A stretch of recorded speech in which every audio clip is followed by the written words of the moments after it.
that's me. I'm Gareth Neville. I head up business development at a digital marketing agency called Kepler. I'm going to be around if anybody wants to learn more about Kepler. And I'm joined by the great Tom. Hello, how are you all? Thank you, thank you.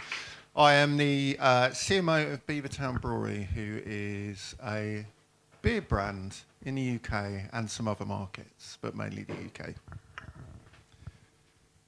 So how this is going to work, I have a few questions planned that I'll ask Tom. We'll riff on some of those questions for a while, but ultimately we kind of want to dig into legacy brands, what that means, how Tom sees it through his eyes. So I kind of wanted to kick off. Heineken is the definition of a legacy brand, globally recognized, consistent over decades, whereas Beavertown is that plucky, younger, sort of faster moving, creative brand. How do you see, how do you see that you navigate the tension between being disruptive and legacy? Yeah, thank you. I guess some context, because maybe not everyone knows too much about us. But so we were and are a craft beer brand that was born out of the sort of UK zeitgeist of craft beer, sort of probably getting on for about 10 years ago. And then after about 5 years, business was doing really well. Heineken bought a minority stake, and then sort of in the last 3 years, they bought the majority stake in the business. So we are now owned by Heineken. So obviously Heineken are massive, and they are all about making really big brands and driving huge amounts of sale and trading very hard, etc., etc. And we are in our infancy, really, as a business. So you've got a business that's 200 plus years old. I can't remember the time. I'll probably get fired for not remembering. But anyway, it's very old. This is a safe space. Yeah, and then we are not, right? They correctly, for the size of business that they are, have global approaches, global matrices, global contracts, blah, blah, blah, blah, blah, blah, blah. And we don't at all. I guess the agreement was always that we would have an arm's length relationship from them. So in essence, they can't do what we can do, and we can't do what they can do. And when we try to be a bit more like them, or they try to be a bit more like us, it doesn't really work, right? It's like you're wearing someone else's clothes and you just look a bit shit in them, really. So ultimately, we have to be really good at what we do, and they will continue to be really good at what they do. The challenge in all of that, of course, is, when you get into things like on-trade, so like pubs, or off-trade, like, Tesco's and Sainsbury's and all the rest of it, you're kind of talking to the same people, right? Because you're talking to the same buyers, or you're talking to the same merchandisers, or whatever it might be. So then, from a brand's perspective, you have to have your story, right? You have to have your narrative.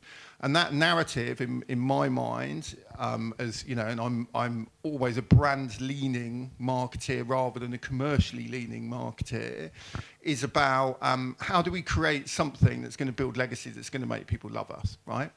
Because ultimately, in my mind, great brands are rational, right? But actually, they're emotional. And we can all think about brands that we have an emotional relationship with that probably aren't the best in the market, or isn't the fastest car, or aren't the best sports shoes, or whatever else. But we have an emotional connection with them. And for me, great brands and how you start to build legacy is about having that emotional connection with people.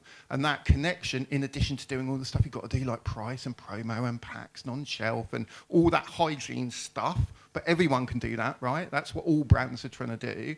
Actually, it's that brand love, it's that affinity, it's that cultural relevancy. That's how you start to punch through in the market, and that's how you create legacy, or begin to create legacy. So there is and if there's any other brands in the room right now, you probably feel this too. There is a disconnect in the funnel when we are so over-focused on ROI and ROAS. So do you think, how much of a problem do you think that is when it comes to building brand, building legacy? Do you think that as marketeers, and I'm saying this generally, we become somewhat short-sighted and just after those quick wins? And how do you balance, getting the numbers on the board with that kind of effort and passion that comes with making something a legacy and more of a long-term thing? Yeah, so I think anyone that's worked on a brand, either client side or agency side, will be more than aware the short-termism that we live in, right? And I think we have a couple of doubling down of issues. I think there's a macro, certainly in the UK, and broader economic issue that means people don't have lots of money that they want to go and spend in pubs like they used to, which is a shame. There's cultural issues, particularly from a beer perspective, which is like health, right? Like the rock and roll for people under the age of 30 is going to the gym, right? Mine was not. Mine was like rock and roll, right? So there's an issue there. And then I think brands and businesses have less patience than they ever have done, ever, right? And therefore, I think that there is an impatience to show growth and performance, rate of sale, ROI, whatever it might be, almost immediately. And I think, as much as we love them, things like Google, right, gave the ability to be able to track and say, okay, I spend this pound and I'm going to get this back, right? And I spend quite a lot of time talking to startups who correctly have like £100 or $500 or whatever, and that's it, right? And they want to know exactly every penny that they're spending is going to come back in some way. But what they're not doing is building brands, right? And then you get into this really difficult thing of having, an addiction to the funnel and an addiction to the sales that it's driving, but having no brand. So there's a theory called like the iceberg theory, which is icebergs are always bigger underwater than they are at the top of it, right? And what brands will often do is just kind of build the stuff on the top of the water, right? Which is like short-termism. But the minute that a competitor comes up, or someone cuts price, or someone does something that's more interesting than you, or steals market share, there isn't enough under the water to give you longevity or the ability to combat any attacks that you might have. So you have to get a balance, and it absolutely is a balance. And I've spent decades been beaten up in boardrooms about this, between your brand growth and your short-term growth. And I think, you need to get your relevant stakeholders to build into what you are trying to do, and the way that you're going to measure it over time. And I think the benefit, I guess, of Beavertown is we believe, and we are owned by people that believe in brands and the longevity of brands. So it's a little bit easier. It's not massively easier, but it is a little bit easier. That stakeholder piece is really interesting as well, isn't it? Because who do you have in the room? Like, have you got a good blend of left brain and right brain? For example, have you got that kind of? Do you have the right level of big thinkers with those people that are really in the weeds as well, and have that kind of vision? I guess it kind of, as you're talking about the brand, it kind of, in my mind, I'm visualizing like young marketeers when they come in and they're super fucking plucky and they've got all these big ideas and they're not scared and they want to do all this fun stuff, and then over time they kind of get beaten down a little bit and sort of made to play it safe somewhat to things that kind of drive return. And we see this within our agency all the time. We'll have brands come to us and say, look, we're not growing, and we know what's wrong. We've spent too much time in the lower funnel. But when you start to introduce those mid-funnel, big funnel, upper funnel strategies, and they don't return the same numbers, and to your point, it's almost like hitting the endorphins, right? When you see those ROI results. So it's really interesting. So I want to ask you about the life cycle of a brand. Most brands out there, you're not born a legacy brand, right? It takes time. You start off as that challenger brand. You put the work in. You have that growth, and then over time you become the establishment, and then eventually you start to get challenged as a legacy brand by those younger, faster-moving brands themselves. How do you keep the edge as Beavertown as you become bigger? Yeah, I think there's a couple of things in that. I think I kind of always have this mantra, and then I'll sort of circle back around to answer the question directly, which is around Brands need to be culturally relevant, right? You need to play a role in culture, which is above and beyond just advertising to people, right? So you need to be culturally relevant, and you need to earn your stripes within that. So too often brands will come in, let's just pick music, because there's lots of alcohol brands in music. Pick a festival, sponsor a festival, pretend they like rock music or dance music, right? And it's like, I don't believe you, right? I don't believe you, right? And your audience don't believe you. You're getting eyeballs, and you might, drive short-term sales growth through, associated packaging, giving away festival tickets, but people don't buy it, right? So you need to have brands that are culturally relevant, and you need to have cultural relevant content or things you're doing as a brand that is served to people that will truly care, right?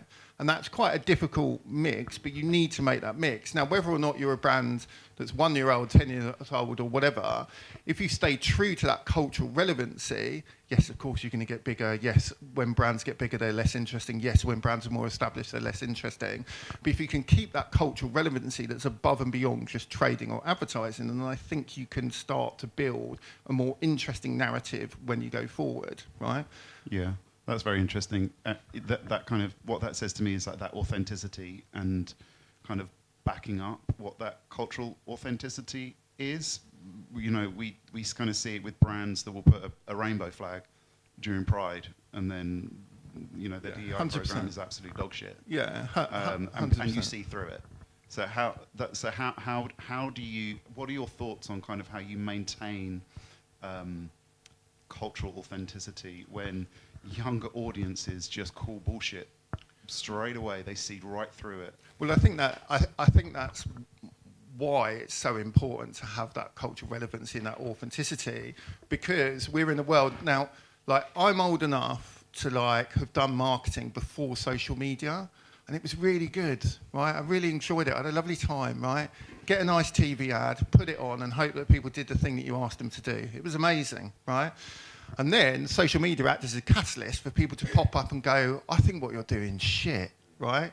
And I didn't like that, right? For lots of reasons, obvious and unobvious, right? So it's, oh, fucking hell, like, people can come and tell me that they don't like my ads, and, then have a conversation about it. This is horrific. So we live in a world now where it isn't like the good old days, and you have to have that kind of conversation. So therefore, living in a world where people will just call bullshit on it, you have to be really authentic. And how you do that is you have to stay true to the reason that your brand exists, and that reason has to be above and beyond the bottom line. And if there isn't a reason that it's above the bottom line, then you've got a brand problem, right? So you have to have a narrative, values, whatever you want to call it, a model, whatever, that truly gets to the heart of why you matter. Because if you can't get to the heart of it, then your audience can't get to the heart of it. And going back to the point around emotional versus rational, we are all human beings that have relationships with people. We get excited when people we talk to are passionate about something. Oh my God, have you seen the new White Lotus? Set in Thailand, right? I'm slowly watching it. I'm catching up, right? And brands should be the same, right? If brands are just really, and it doesn't matter on market or sector really. There is sort of like a bit of sort of reverse thinking around. Oh well, some brands are boring and some brands are more exciting and all that. I don't believe that, right? I think there are interesting brands that can do interesting things regardless of what that market and sector is. And I think just one last point on building legacy and the life cycle of brands. The life cycle of brands is very different than it used to be, because there's an awful lot of brands like ours, and there's an amazing soda brand in the US called Poppy, spelt with an I, which is sold to Pepsi, where their life cycle no longer does this kind of thing because they sell at that point, right? And then there's a whole transition, and what's Pepsi going to do with Poppy, and all the rest of it, and we've had the same circular conversations. So the life cycles are different, but I think regardless of where you are in that life cycle, even if it's a brand that's existed for a very long time, you still need to find that cultural relevancy, and you still need to get the heart of why you exist, right? Because we have to connect with people. So do you think that, with the social media really kind of opened brands up to feedback, good and bad, how do you think that feedback loop, is it friend or foe for the brand, and like what do you kind of do with that VOC, that voice of customer? I was thinking to tell the story, but I might as well tell it. I'll give you a very condensed version, which ended up in me and someone that worked with me getting death threats, right? Which was we launched a campaign, and we were a bit like, but we were in a bit of a corner about it. So we launched it, and that night we happened to go to an award show, and it was like in a basement of like the massive hotels and stuff. And we didn't win because we never win, right? Ever. This is your year. Well, I mean, let's see. Fingers crossed, right? So we come up after this award show, and you had no signal, no like cell signal down there because it was in the basement. We came up, and I had like 25 missed calls from my boss, who was the CEO, and Abby, who was like my right-hand woman, had like 45 from the social team and whatever. And basically what had happened, we'd launched this campaign, and it had upset this really passionate group of people completely by mistake. We hadn't done it. It was all on us. And basically everyone was getting like, this is fucking awful, you've got to take this down, totally on fire. We're ending up with people saying, I'm going to find you and do this and do that. And we were like, oh my God, this is awful. Anyway, we then kind of identified who the people were that were like the centre point of this anger. And the next day we went to meet them, or tried to set up to meet them, right? And we had a meeting with them to try and understand it, and we understand their point of view, and then we actually collaborated with them, and we kind of patched it all up and all the rest of it. It's a very extreme example, and it was really extreme, right? Slightly terrifyingly extreme. Like, I remember going home that day, and I stopped off at a pub just opposite the tube, and I think it might have been the best pint I ever had. So like, as a slow tear just sort of dripped down, as like, I was thinking, and that's the point where you think about, oh yeah, we've had to pull all the media, and the media costs this much money. But anyway, that's another story. We can do it I can tell you it when we're bowling later. So it's a very extreme example, but you have to listen to them. And if you don't listen to them, then you're stupid, right? Because ultimately, they are the people that are saying what your brand is. Now, old Jeff Bezos, right? Everyone's mate, space, Katy Perry, that fella, right? He does other stuff as well, doesn't he? But he does the space stuff. He said that a brand is what people say when you're not in the room. Right? Now, regardless of we like him or don't like him or whatever, right? Like, that quote is a good quote because it's true. So you have to listen to them, right? Whatever your product is, whatever your model is, you have to listen to them. Amen. So last question on this before we kind of move on to growth. Who's got it right in your eyes? Like, is there a brand out there that you feel they've stayed relevant, they've scaled, they are becoming legacy or become legacy, but still super relevant? Oh, that's like my interview question I ask people at the end, and I always have no a completely blank mind, and I'm thinking, I hope they say something good, and then if they say something good, then I'm like, I mean, Poppy is really interesting in the US because I think it's like healthy soda. It's completely sort of made and targeted in a way that's highly relevant for that audience, which totally resonates, and obviously they then sold for billions literally billions to Pepsi. So, incredible stuff. So I think brands like that are interesting. I think that there's other brands that have been around a long time that do interesting things. I think, if you look at something like Lego, I think Lego consistently do really interesting stuff. I think the whole franchise all the way down to get my 2-year-old into Lego and then my 5-year-old into Lego before you even get into the adults making Star Wars stuff and all I think that is fascinating, and that pricing, like, the adult stuff like 500 quid, like, it's crazy. The kid stuff's like £2.99.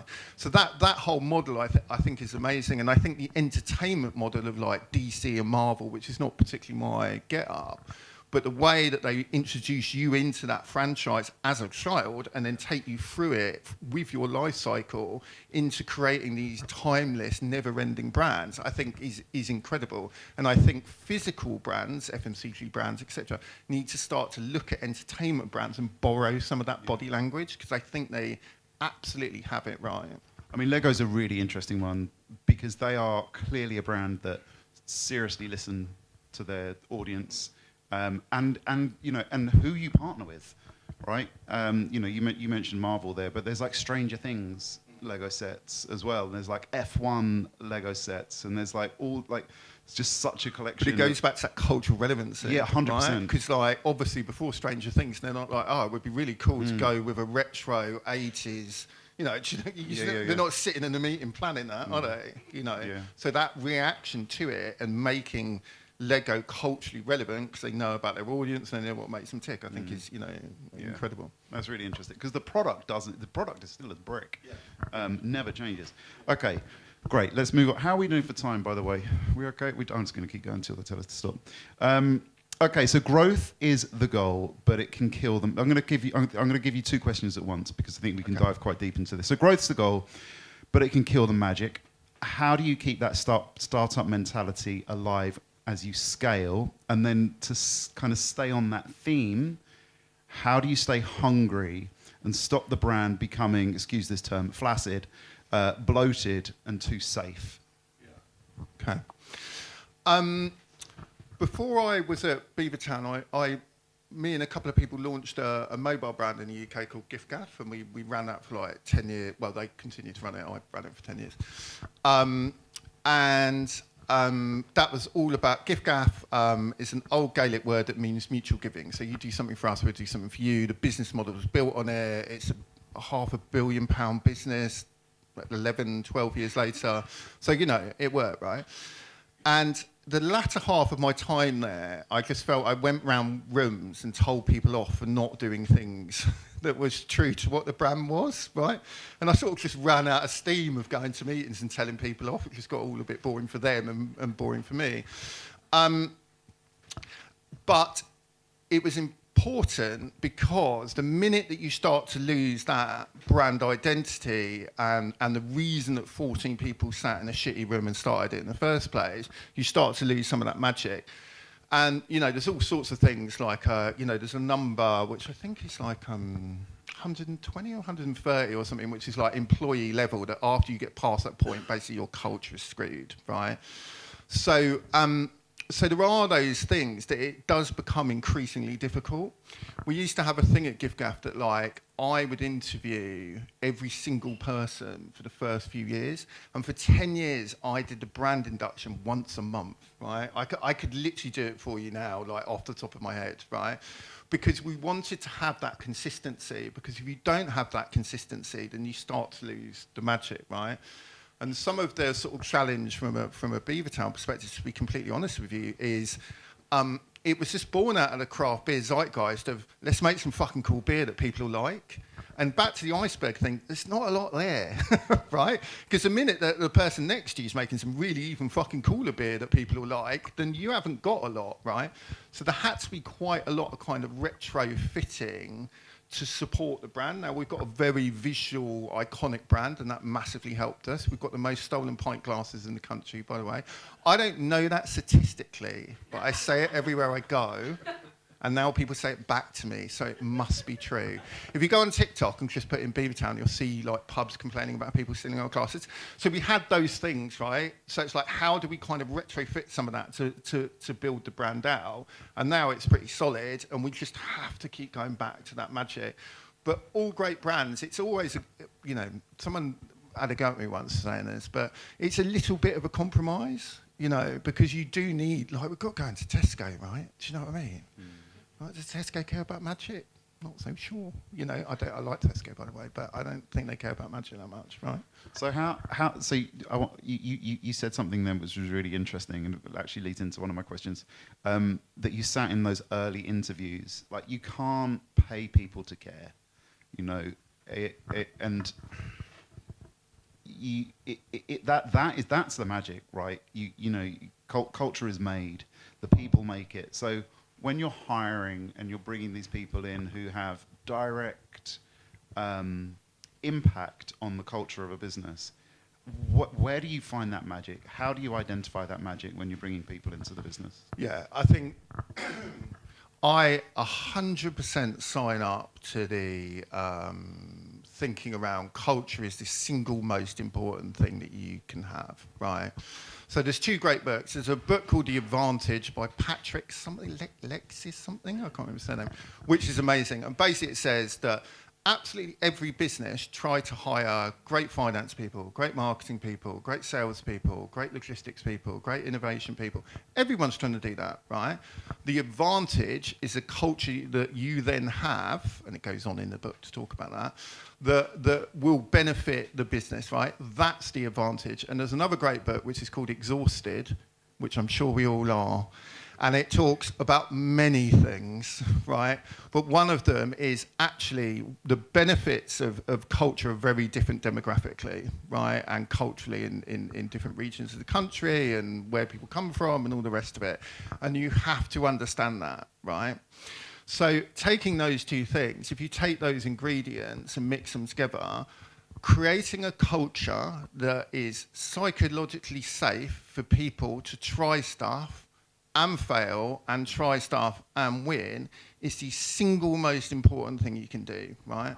And back at GiftGaff, we always said that the number one thing we'd start every board meeting with or every senior meeting was people, and we'd do it over sales or marketing growth or whatever, and we'd always talk about people first, because ultimately people amount to everything. If you take the people away, you don't have a business. If you take the people away, you're never going to sell anything, right? So the culture of a business is the single most important thing, and consistently it's at the bottom, right? Or it's seen as like, oh, that's something that the people team do, right? And that is absolute bollocks, right? It doesn't matter if it's two of you. Well, it doesn't matter if it's one of you or two of you or 100 of you. That culture element is so important. And if you struggle, or people you work with struggle about understanding what that culture is, look at your brand. Like, what does your brand represent? If your brand is about freedom and enjoyment and working there is fucking diabolical, it's not going to work, is it? And going back to your point that people are going to call you out on social, right? People see it. People see it in your work, right? People see it in the advertising that you do, and they won't buy it. So you have to have culture. And you can't pay people to care, right? People either care or they don't, right? People by people, not product, right? Sure. We're at time. So, who has a question? How does the price of beer in pubs, not just yours, but as a general thing that just I can't see how it can keep going up, make you think long term? Yeah, so yeah, great question. There was I had a conversation sort of last year, maybe the year before, where there was some thinking that a pint of beer in London would go over £10, and there was a real worry, correctly, of not letting that happen. Now, Beavertown can be often the most expensive pint on the bar, right? You could easily be paying £7.50, right? Easily. In a normal pub. If you're going to things like airports, it all gets a bit haywire.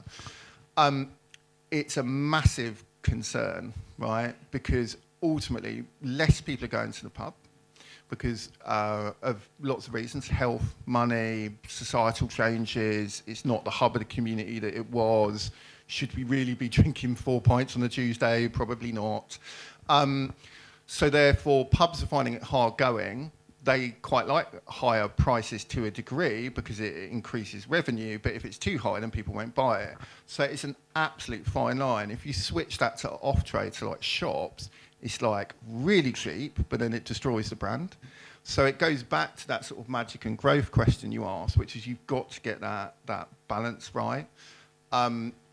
Ultimately, I think it will hold the line at like kind of £7-ish in London. I think the rest of the UK is slightly different, but it is a concern. I guess from a brand point of view, what you need to do is justify the premium, right? So craft beer used to justify the premium because of how it was made and You know, when you're owned by massive conglomerates, then it gets harder to justify the premium on it.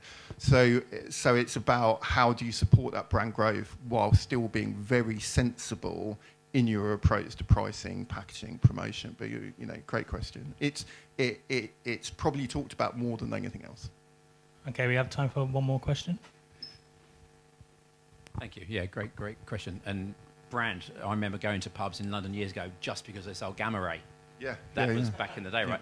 So the question is, now you're a massive conglomerate. How do you resist the temptation, because you're huge distribution now, and the brand will be reduced? So you go to Tesco, you can only buy neck oil, can't buy anything else. How are you going to resist the pressure from your shareholders to say just sell more?